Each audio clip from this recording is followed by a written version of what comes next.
اور آج جیسے ہی ہم مصیبت کے اندر گرفتار ہوتے ہیں، کسی کے یہاں بچے نہیں ہوتے، کچھ دنوں تک صبر کرتے ہیں، علاج معالجہ کیا، اس کے بعد آخر میں صبر ٹوٹ جاتا ہے، اور آخر میں بندہ پہنچتا کہاں ہے؟ پہنچتا انہی کوبیراج کے پاس اور انہی کاہنوں کے پاس، نجومیوں کے پاس ہے۔ اچھی طرح پتا ہے کہ ان کو کچھ نہیں آتا۔ یہ جو دوسروں کی مستقبل کی باتیں بتا رہا ہے، خود اپنے مستقبل کے بارے میں نہیں جانتا۔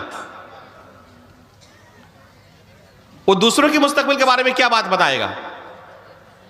لیکن ہم جیسے مسلمانوں کے اس علاقے میں، بلکہ اس اہل حدیث کے علاقے میں آپ دیکھیں کہ ہر سال کچھ نہ کچھ اس طرح کی چیزیں سنائی دیتی ہیں کہ فلاں جگہ فلاں بابا آیا ہے، فلاں جگہ فلاں بابا آیا ہے، اور پورے علاقے کے لوگ چلے جاتے ہیں ایک دم لائن لگا کر، اور وہاں ان سے اس طرح کے شرکیہ علاج لیتے ہیں۔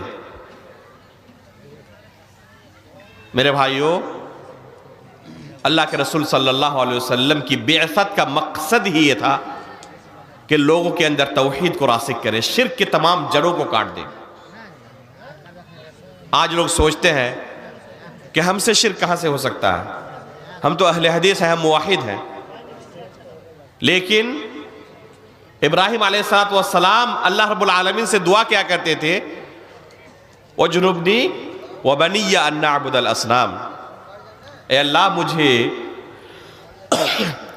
اور میرے بال بچوں کو بتوں کی پرستش سے بچا۔ یہ ایک نبی ہے، خلیل اللہ ہے، جن کی توحید کے بارے میں قرآن کریم کی بے شمار آیتیں موجود ہیں۔ وہ اپنے نفس پر، اپنی آل اولاد پر، اپنے بچوں پر ڈرتے تھے کہ کہیں میری اولاد شرک کے اندر مبتلا نہ ہو جائے۔ افسوس کی بات ہے کہ ہمارے اس معاشرے کے اندر چور دروازے بہت ہیں اس طرح کے، اور لوگ دھڑلے سے ان چیزوں کے اندر گرفتار ہوتے ہیں، اور اس طرح کے علاج اور معالجے کے اندر، خصوصاً جو علاج و معالجے کا طریقہ یہاں پر رائج ہے، اس کے بارے میں آپ پوچھئے ہی مت۔ ایسے علاج و معالجے کے طریقے معاشرے کے اندر موجود ہیں کہ آپ سوچ نہیں سکتے۔ لوگ اسے سننا شروع کریں تو پوری کتاب لکھ سکتے ہیں۔ میرے بھائیوں، میں آپ کو اصول سکھا رہا ہوں۔ علاج و معالجے کا کون سا طریقہ جائز ہے اور کون سا طریقہ جائز نہیں ہے۔ شریعت کے اندر علاج کا دو ہی طریقہ جائز ہے۔ ایک طریقہ ہے شرعی طریقہ، اور ایک طریقہ ہے قدری طریقہ۔ قدری کا مطلب یہ ہے کہ علم طب، ڈاکٹری کا علم جو حاصل کرے، اور اس علم کو حاصل کرنے کے بعد وہ لوگوں کا علاج کرے۔ شریعت نے اس چیز کو جائز قرار دیا ہے۔ شریعت نے اس چیز کو جائز قرار دیا ہے۔ بہت سارے پاس ڈاکٹر موجود ہیں الحمدللہ، جنہوں نے اس علم کو حاصل کیا ہے، اور پھر اس کے بعد الحمدللہ لوگوں کا علاج کر رہے ہیں۔ یہ طریقہ جائز ہے، صرف اس کے اندر ایک شرط ہے، وہ کیا ہے کہ حلال طریقے سے وہ علاج کرے، حرام طریقے سے علاج نہ کرے۔ مثلا اگر کوئی ڈاکٹر کہے کہ آپ کی اس بیماری کا علاج کیا ہے، آپ کو شراب پینا پڑے گا، تو یہ جائز نہیں ہوگا، یہ حرام ہوگا۔ اس لیے کہ اللہ رب العالمین نے حرام چیز کے اندر شفا نہیں رکھی ہے۔ شفا اللہ رب العالمین نے حلال چیزوں کے اندر رکھی ہے، حرام چیزوں کے اندر نہیں۔ اس لیے صرف یہاں پر یہ چیز دیکھی جائے گی کہ جو ڈاکٹر ہیں، آفیشیل ڈاکٹر ہیں، وہ حلال طریقے سے علاج کر رہے ہیں یا حرام طریقے سے۔ اگر کسی حرام چیز کے استعمال کا حکم دے تو پھر اس وقت اس ڈاکٹر سے علاج نہیں کرایا جائے گا۔ ایک طریقہ ہوا۔ دوسرا طریقہ ہوا شرعی طریقہ، یعنی اس بارے میں شریعت کی طرف سے کوئی علاج کا نسخہ موجود ہو کہ اس طریقے پر بھی آپ علاج کر سکتے ہیں۔ مثلا دم کرنے کا طریقہ، اگر کوئی شخص بیمار ہو تو قرآن کی آیتیں پڑھ کر، کوئی دعا پڑھ کر اس کو پھونکنا کیا ہے، یہ جائز ہے۔ اور اس کے لیے الگ سے کچھ خاص لوگ نہیں ہوتے ہیں، بلکہ عام ہے، ہر کوئی یہ کام کر سکتا ہے۔ اس کے لیے کوئی پیشہ نہیں ہے یہ کہ فلاں شخص ہی یہ علاج کر سکتا ہے۔ یہ کوئی پیشہ نہیں ہے، دم کرنا کوئی پیشہ نہیں ہے کہ اس کے لیے بعض خاص لوگ ہی ماہر ہوتے ہیں اور وہ اس چیز کو سیکھنے کے بعد کر سکتے ہیں. میرے بھائیو ایسی بات نہیں ہے.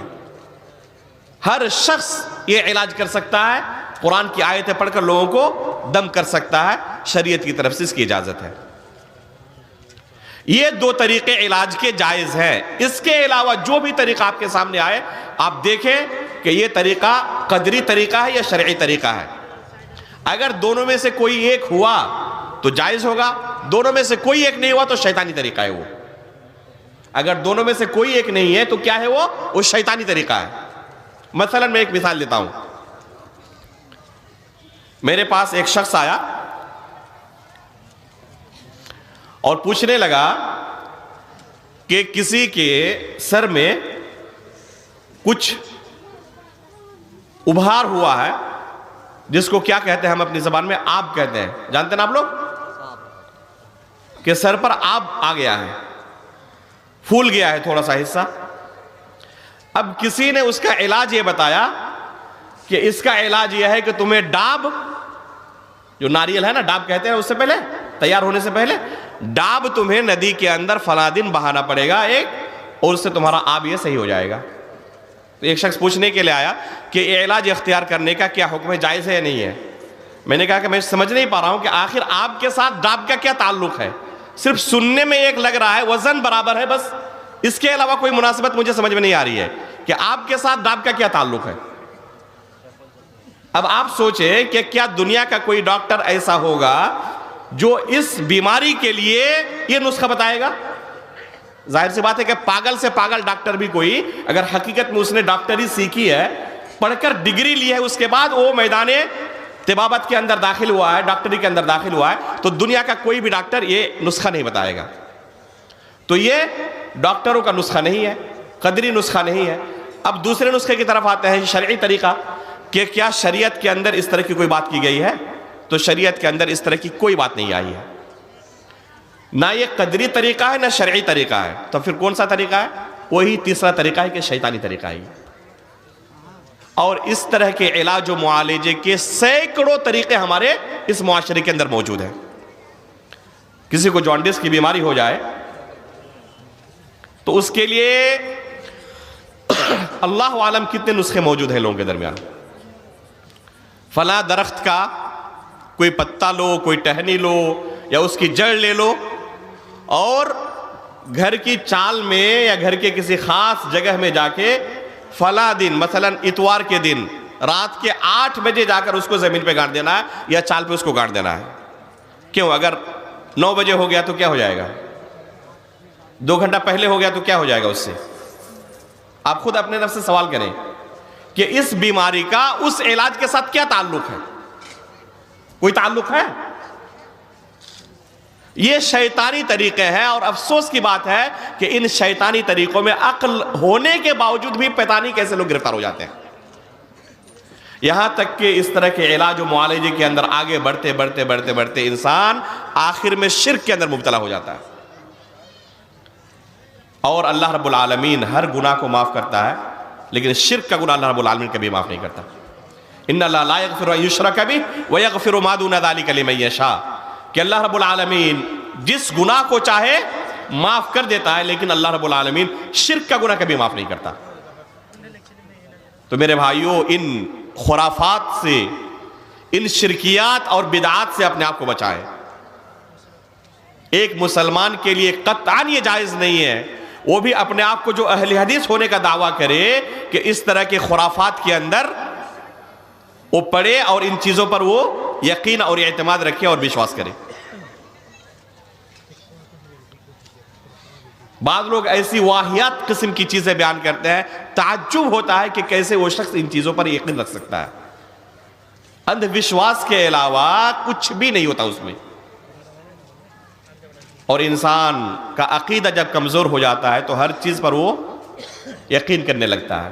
لیکن عقیدہ اگر مضبوط ہو, توحید اگر مضبوط ہو, تو اس کی حفاظت کی کوشش کرتا ہے, اور کبھی بھی اس کے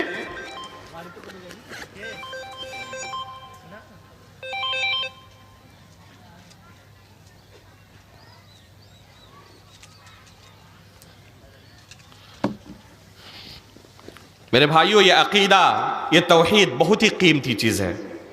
اس پر جنت و جہنم کا فیصلہ ہونے والا ہے. اللہ رب العالمین کا شکر منائیں کہ اللہ رب العالمین نے بغیر محنت کے آپ کو یہ نعمت دی ہوئی ہے. مسلمان بننے کے لیے، توحید کو حاصل کرنے کے لیے ہمیں کوئی خاص محنت نہیں کرنی پڑی. اللہ کے فضل و کرم سے مسلمان گھرانے میں پیدا ہوئی، اس لیے ہم مسلمان ہیں. تحقیق کرنے کے بعد ہم اسلام کے اندر داخل نہیں ہوئی ہیں.